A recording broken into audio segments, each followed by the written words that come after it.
After making our final deadly delivery at the derelict apartments, we now find out that the game has no more creepy adjectives to use, and instead, we now just have to overcome the security guard's ordeal.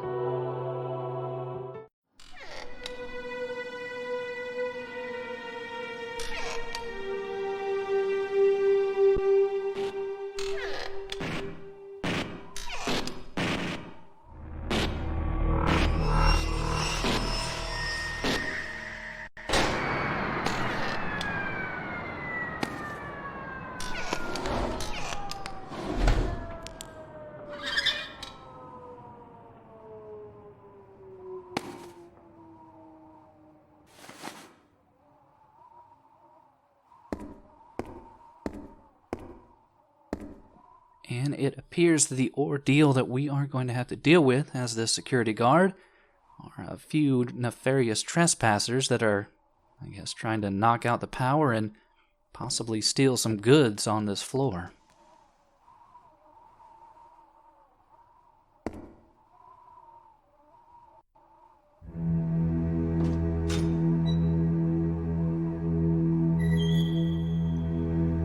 Still, what strikes me most of all was that picture that was on the security guard's desktop there.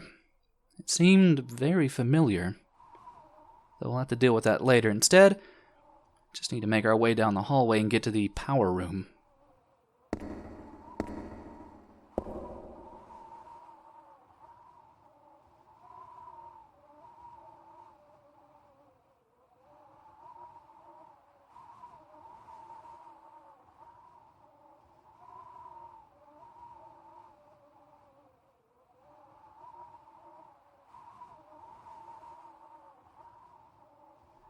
Yeah, it's at this point in the game, and I think with the previous chapter with the delivery man, that we finally get, I guess, what could be considered the twist of the game, where all the different narratives that we've been playing as, we now find out are all interconnected because they are all part of the same family. Yeah, I think right now we're playing as the father, the delivery boy was the son, the mom was in the hospital, and all the way back at the start it was the family dog Ivy and young Erica.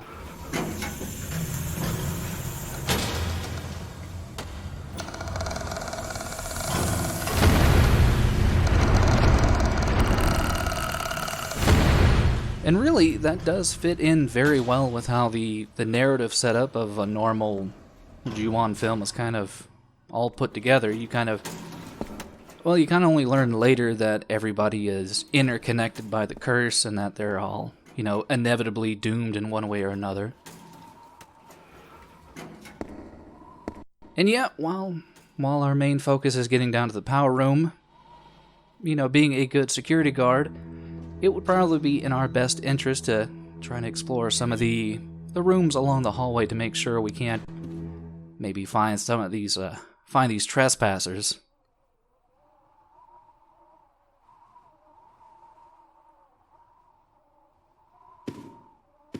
So as you can imagine, it's pretty much in our best interest to look around to try to find batteries because, yeah, it's going to become a very dire resource very quickly. I mean, we haven't gone too far and we're already almost down to half battery. In addition to that, we also want to be on the lookout for the collectible of the level, which is a torn-up family picture. Now, keeping in the theme of the other collectibles that we've been collecting over the course of the game, it's obviously going to be in connection with the larger Ju-on curse, and I guess it does allow me to talk a little bit about someone that is a part of the curse that's probably not really ever going to be represented in the game, at least not in the ghostly sense, and that is the patriarch of the family. I think his name was Takio. Now, Takio, he really isn't brought up that much outside of the initial murder of Kayako, who I do apologize as I think in the previous video I kept on calling her Sayako, but I think that was because mentally I was kind of thinking of Sadako from The Ring and Kayako and kind of like intermingling their names.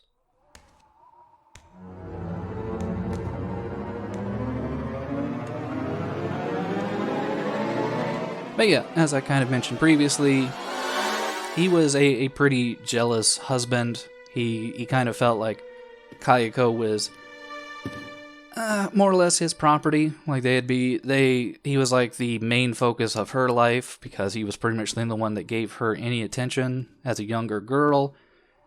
They were pretty much, high school sweethearts. They had their kid together.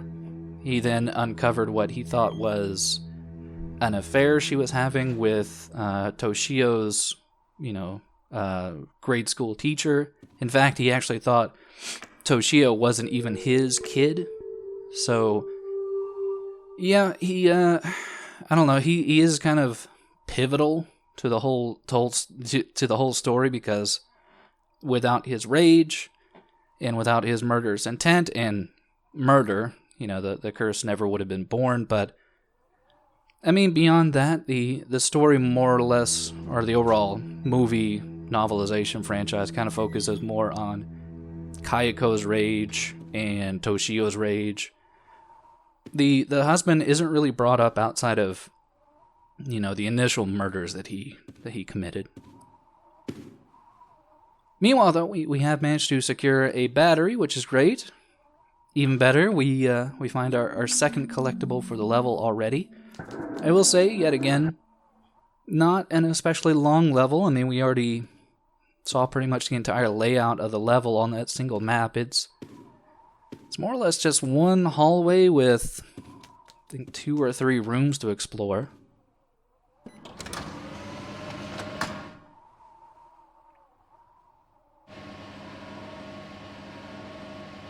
And that isn't to say that there aren't a few, I suppose, genuinely creepy moments to be had.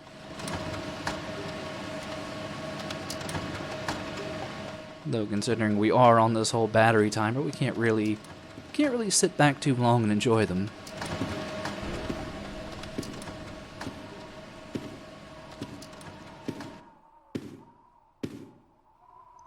But yeah, I think at most Takio's representation, in the films is usually, I don't know, I think he at most will possess people here and there to recommit his acts of murder. I don't know. He's not really, like I mentioned, he's never really a focal point. He's just kind of creepily there sometimes whenever they have flashbacks to show the murders.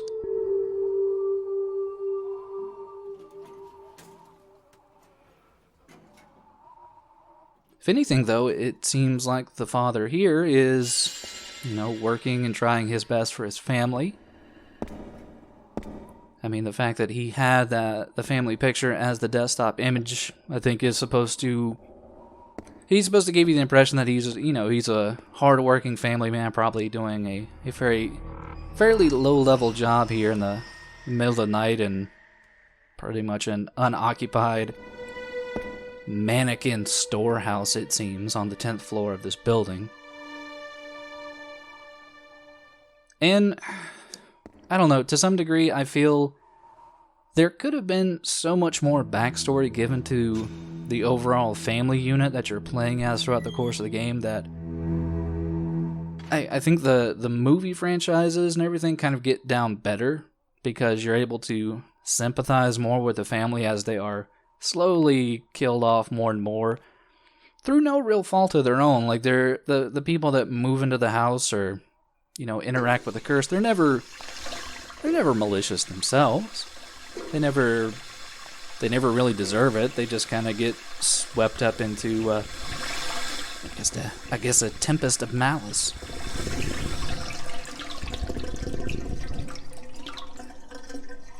But yeah, we want to make sure and go in here for that collectible. Or actually, no, it's a key item, though. We have to deal with one of the, I would say, more dangerous QTEs of the game. Mostly, as I think I mentioned in a previous comment, I'm having to play on an emulator, and to make sure I can move around properly, I've had to modify the controls a bit, which makes the precision QTEs a bit tedious, if not more difficult than they need to be. In fact, if you're playing this normally on just a normal Wii, those are amazingly easy to overcome, but still, we managed to overcome that, and we get our second piece of the key.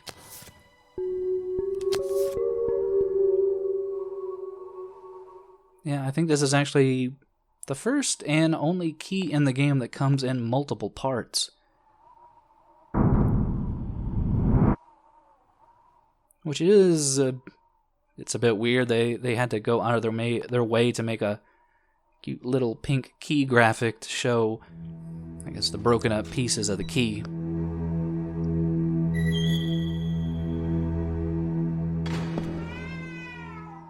And I suppose thinking about this level a bit more, it could be a bit longer if your initial inclination is just make a straight shot down to the power room, because, well, you'll see in a bit while we are making sure to pick up all these keycard items.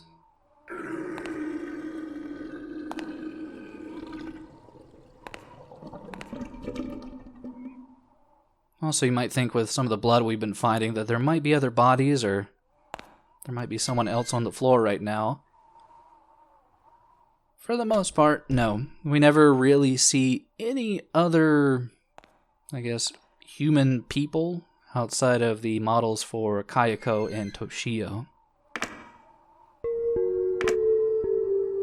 Still, it is worth coming in here to snatch up that battery. I will say that, considering that this is so far in the game, I think the only real way they've made this particular level a little bit more difficult is probably a bit of misdirection and just a very low amount of batteries. I'd say if this was probably your first time playing through and you were just poking around, there is probably a very good chance that you would run out of batteries pretty quickly.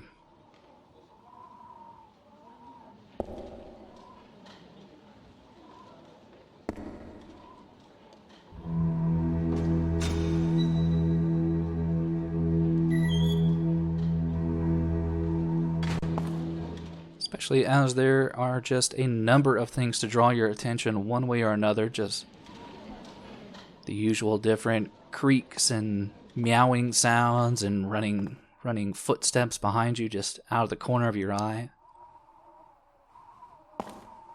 And I think to some degree, the mannequin motif of this setting really does work in favor of those feelings of unease that you have, just because you feel like maybe you're seeing a person out of the corner of your eye, maybe those footsteps you're hearing are someone just right behind you.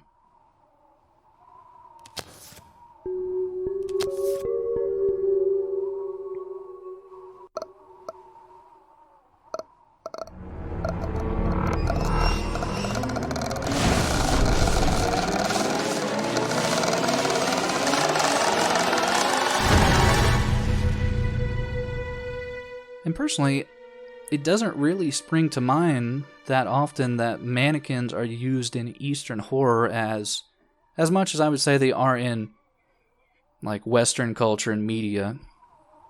I think more often than not I see, I suppose, just dolls in general being used in Eastern horror, but, you know, when I think of creepy mannequins moving on their own, giving you a sense of uncanny valley and things like that, I picture more things like Condemned or, you know, the Twilight Zone, things like that.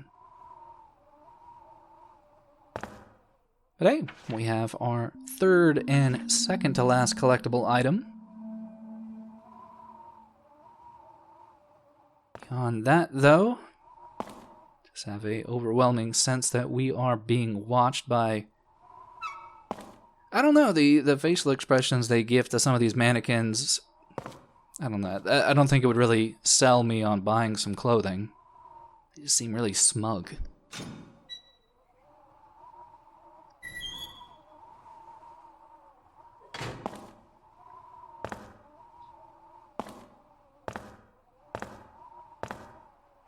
I will say, though, that I think what could have elevated some of the mannequin tension in this place would probably have been maybe the mannequins moving just a little bit, but it honestly seems like they have a very limited asset pool, I suppose, so I think the mannequins they have in place are very much static.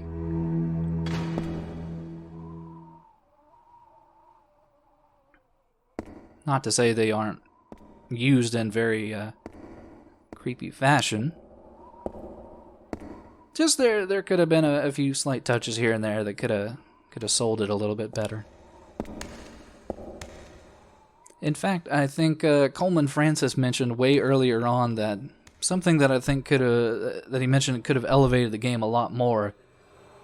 Probably not, public domain music or just the sparse amount of music that the game does use, but point in fact, very easy to miss, but we now have our final collectible for the game.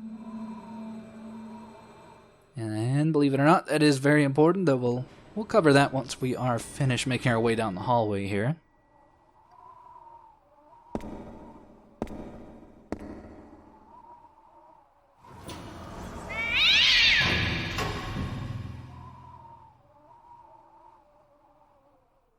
Also, just continuing on the minor misdemeanors that the trespassers are incurring. Bit of vandalism back there. Though we already have seen that Toshio does have a little bit of an artistic side.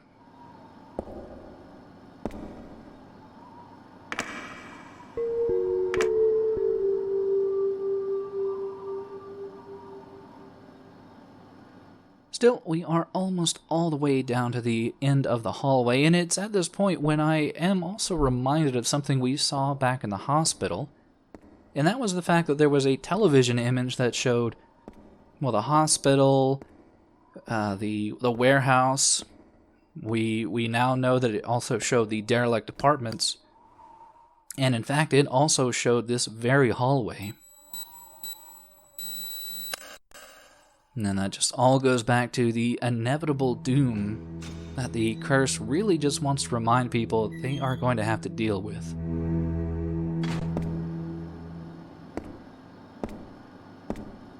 That's okay, though.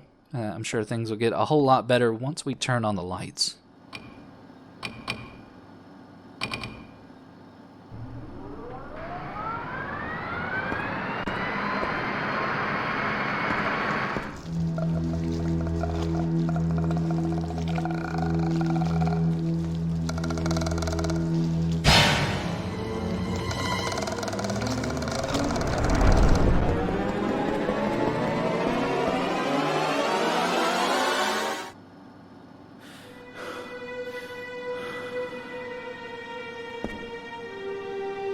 Yet again, very close, but we are still safe somehow. Though it honestly doesn't seem like turning on the power has illuminated this place any more than before. Seems like we are just being led down to a trap.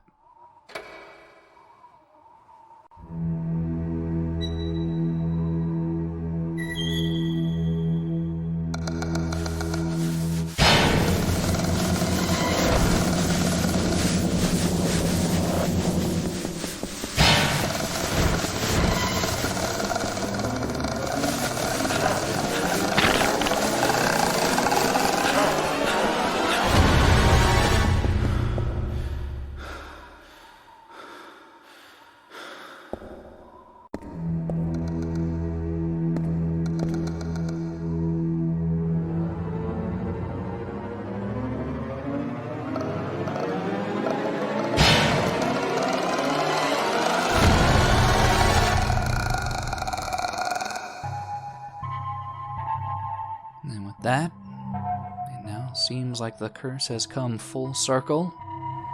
Every member of the family has now been consumed by it.